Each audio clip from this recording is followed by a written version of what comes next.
Bonjour les amis et bienvenue dans cette nouvelle vidéo, dernière vidéo de l'année 2022. J'espère qu'elle s'est bien déroulée pour vous. Pour moi c'est une vidéo post-Covid, j'ai eu le Covid il y a quelques jours, les fêtes de Noël ont été un peu perturbées, mais enfin ça va mieux maintenant. Je vous sors donc cette dernière vidéo pour vous parler une toute dernière fois de Coupe du Monde. Alors pas forcément de la Coupe du Monde 2022, plutôt de la prochaine Coupe du Monde. On est très en amont, je ne ferai qu'une vidéo sur ce sujet pour le moment, on aura le temps d'en faire d'autres plus tard. Les championnats ont repris, on l'a vu, donc c'est une vidéo qui fait un peu office de transition jusqu'aux prochaines vidéos qui arriveront en 2023 donc.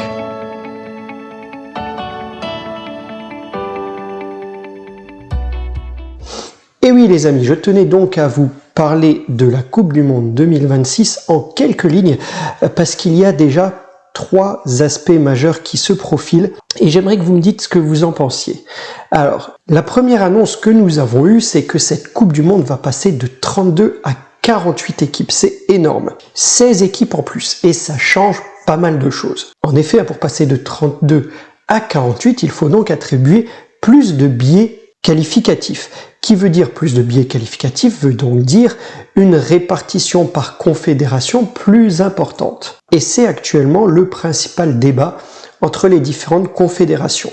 Alors pour y voir un peu plus clair, il y a déjà des idées qui ont été lancées et l'Europe, l'UEFA, gagnerait 3 places, passerait donc de 13 à 16 équipes directement qualifiées. L'Afrique, elle, en gagnerait 4, passerait de 5 équipes à 9, et ça fait plaisir, une meilleure représentation de la zone CAF. L'Asie gagnerait quant à elle 4 places, elle doublerait son nombre d'engagés jusque-là, puisqu'elle irait à 8,5 maintenant, puisqu'il y aura un match de barrage, on va le voir après, donc ça donnerait 8,5 participants pour la zone Asie. L'Amérique du Sud en gagnerait 2,5 et passerait donc de 4,5 à 6, il n'y aurait plus de barrage pour la zone AM Sud, 6 qualifiés directement, 6,5 qualifiés pour la zone CONCACAF, c'est 3 de plus, et eux auront donc toujours un barrage, 6,5, donc un barrage contre un représentant de la zone Asie. Et puis l'Océanie n'aurait plus de barrage, il gagnerait une demi-place et passerait à 1 qualifié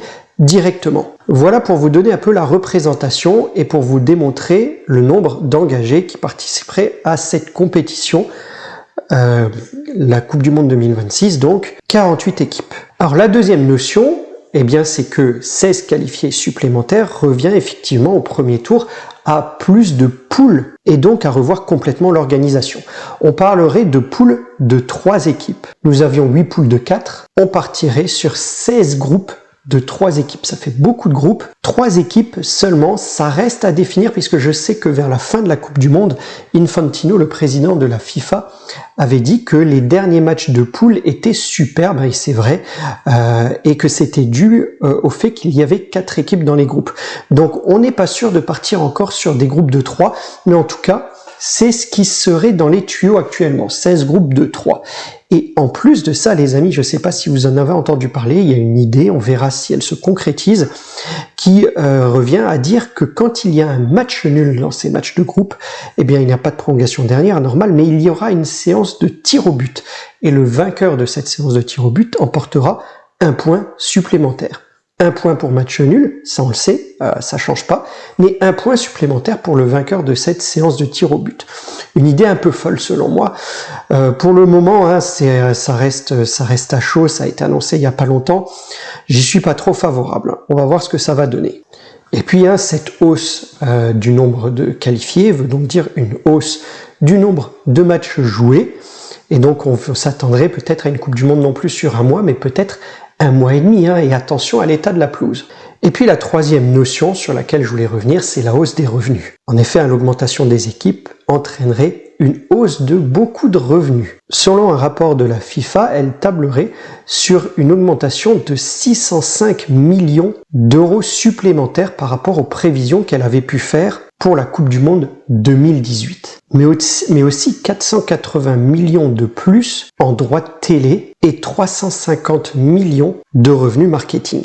C'est immense. Alors on voit bien ce qui motive la FIFA à travers cette Coupe du Monde à engranger des équipes supplémentaires. Je ne pense pas que ce soit la meilleure répartition des confédérations, mais je pense qu'il faut trouver ici la raison principale. Et enfin, je voulais dire quelque chose de très personnel, qui n'est pas dans les notions qui sont sur la table pour le moment pour cette Coupe du Monde 2026. C'est vraiment une appréciation personnelle. Cette Coupe du Monde va se dérouler en Amérique, enfin aux États-Unis, au Mexique et au Canada. Je trouve ça très dommage d'avoir une Coupe du Monde répartie sur un territoire aussi vaste, avec des distances aussi lointaines d'un stade à un autre, du décalage horaire, de la fatigue supplémentaire, un manque de concentration de l'événement qui participe pour moi à l'euphorie au travers de cette compétition. On l'a vu au Qatar, on est pour, on est contre l'organisation au Qatar, peu importe, en tous les cas, quand la compétition était organisée dans un lieu unique avec des stades assez proches l'un des autres, on assistait à une très belle fête du football. Là, malheureusement, j'ai des doutes là-dessus. Je milite et j'aimerais que les coupes du monde, les euros, bref, les grands événements de football ne se déroulent que sur un seul territoire.